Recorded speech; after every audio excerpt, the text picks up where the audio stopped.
Perkenalkan, nama saya Sindidara Octavia dengan NIM 018. Di sini saya akan menjelaskan materi UTS tentang pengembangan bahan ajar.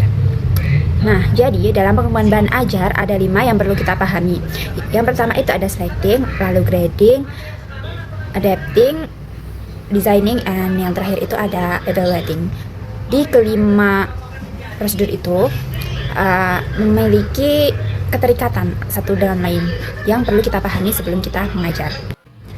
Yang pertama yang akan saya jelaskan itu adalah selecting. Jadi selecting itu adalah proses pemilihan bahan ajar yang sesuai dan relevan dengan kemampuan siswa, dengan apa yang dibutuhkan oleh siswa. Lalu di sini ada definisi dari pakar-pakar. Yang pertama itu ada Tomlinson. Selecting is the process of choosing materials that match the learner's needs, interest, and learning style. Jadi, menurut Tomlinson itu, proses selecting ini adalah memilih materi yang sesuai dengan pelajar, yang dibutuhkan, yang diminati, sesuai dengan gaya belajar mereka. Yang kedua itu ada Richards, yaitu selection involves identifying relevant content that align with the syllabus and course objective. Jadi, menurutnya Richards ini tuh selecting itu harus disesuaikan dengan silabus. Jadi harus disesuaikan dengan kisi-kisinya. Nah, pendapat dari artikelnya McGrath emphasize the importance of using authentic materials like newspapers or podcasts to increase motivation and expose learner to real life language use. Jadi, menggunakan media-media seperti koran atau podcast itu membuat siswa itu menjadi lebih tertarik gitu loh untuk belajar. Nah, jadi dalam proses selecting itu kita juga harus memilih media yang diperlukan untuk mengajar. Maksudnya apa sih yang sesuai gitu untuk bahan ajarnya. Nah, lalu di sini itu disebutkan contoh di mana guru itu memilih artikel oleh BBC News berjudul Global Warming A Ticking Time Bomb karena sesuai dengan tema lingkungan hidup dan menyediakan kosakata akademik serta struktur kalimat kompleks yang menantang. Nah, jadi kebutuhan siswa di sekolah tersebut, kenapa guru memilih artikel tersebut? Karena siswanya itu sedang mempelajari tentang lingkungan, temanya itu lingkungan. Maka dari itu guru memilih artikel yang sesuai dengan tema lingkungan. Contoh lain, misal temanya itu berganti, contohnya guru ini ingin membuat tema lain mungkin tentang kewarganegaraan, maka guru akan memilih artikel atau media pembelajaran yang sesuai dengan apa yang akan diajarkan. Yang kedua ini ada grading. Jadi grading itu adalah penyusunan materi yang bertahap, mulai dari yang mudah sampai yang kompleks. Jadi harus berurutan, jangan sampai terlewatkan stepnya itu. Soalnya memang siswa itu perlu untuk pembelajaran secara bertahap supaya otaknya itu bisa berkembang dengan baik dan tidak merasa kalau misalkan tiba-tiba dikasih materi yang susah, pasti akan kayak merasa kesusahan, terlalu sulit untuk memahami. Maka dari itu diperlukan untuk membuat bahan ajar yang bertahap, penyusunan bahan ajar yang bertahap seperti yang didefinisikan oleh Nunan. Grading refers to the sequencing of teaching content for simple to more complex level to facilitate learning. Jadi pembuatan bahan ajar dari simple ke yang kompleks itu merupakan sesuatu fasilitas untuk pembelajaran, untuk mempermudah siswa dalam belajar. Seperti yang dikatakan oleh Brown juga, grading ensures that language input is adjusted to suit learners' current proficiency level. Lalu ada summary from article from Nation and McAllister describe the use of great vocabulary, list, and text complexity control to help beginner learners. Jadi dalam grading ini itu membantu murid-murid yang masih beginner supaya mereka tidak terlalu kesulitan dalam belajar.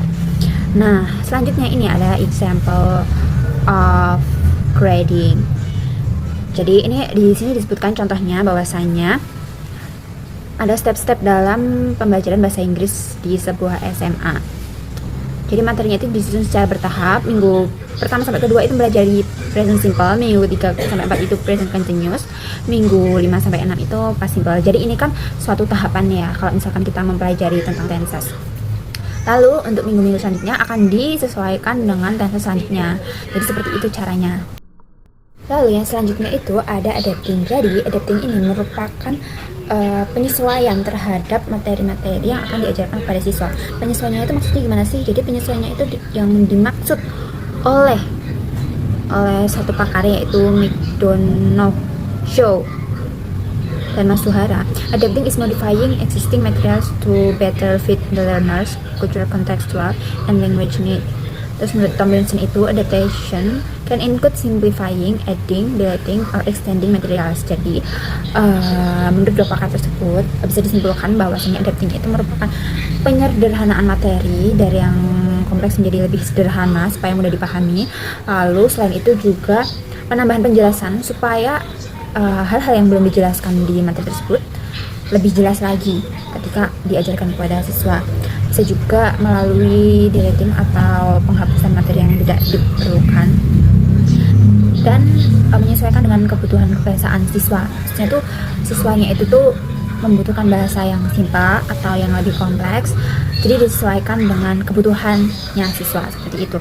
Nah, di sini ada example of adapting yang dicontohkan di sini itu artikel asli dari CNN disederhanakan, kalimat kompleks dipisah menjadi kalimat pendek. Jadi itu contoh-contohnya itu adalah kayak kalau misalkan kita memberikan artikel kepada siswa, itu kan biasanya tuh artikelnya itu bahasanya terlalu sulit, maka bahasa yang sulit itu disederhanakan, dipecah menjadi bahasa yang lebih mudah dipahami dan diterima oleh siswa. Di situ disebutkan istilah sulit seperti carbon footprint dijelaskan dengan glosarium dan lain-lain. Yang keempat itu ada designing. Designing itu adalah menciptakan materi ajar baru untuk pembelajaran siswa.